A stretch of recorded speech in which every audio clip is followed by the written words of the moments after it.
The Director of National Intelligence, Tulsi Gabbard, yesterday published a video on her own private system, by the way. This is not as the DNI. She went to Japan and went to Hiroshima and Nagasaki, and you can see the underline. We can't play this out loud, I'm afraid, because there's some music in it, and that would get us demonetized or whatever, and maybe even knocked off the air. So we don't want to do that. But go watch this whole video. It's only, I think it's like 3.5 minutes or something. So it's not that long. Very, very powerful.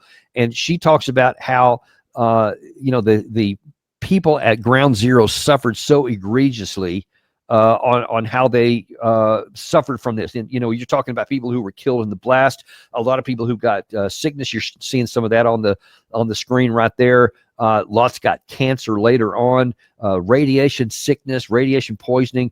I mean, it was just horrific about all the things that happened there. And then she talks about how today's payloads are significantly higher, and it can destroy so many more people. It can kill so many more instantly. And then the effects that go out from that are even more catastrophic. I don't know for sure what prompted her to give this right now. It wasn't tied to anything specific. It wasn't tied to Iran. It wasn't tied to the Russia-Ukraine war, but something prompted her. This is something that everybody needs to know about. And I strongly endorse this, because everybody needs to understand the absolute horrors of what happens if there's a nuclear confrontation and an escalation. Even if it's, quote, only tactical nuclear weapons, it's still a nuclear weapon, and it still has just horrible destructive firepower.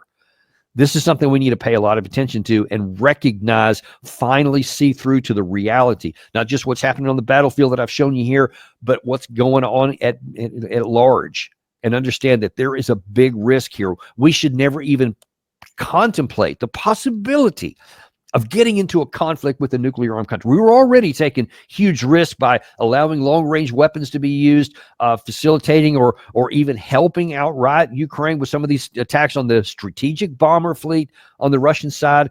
I worry that we keep thinking that we have impunity. We can do whatever we want. Russia will never take any action, because that is not a safe bet. There could be a day when they finally say they've had enough, and all of a sudden they strike something of ours commensurate with what we struck of theirs.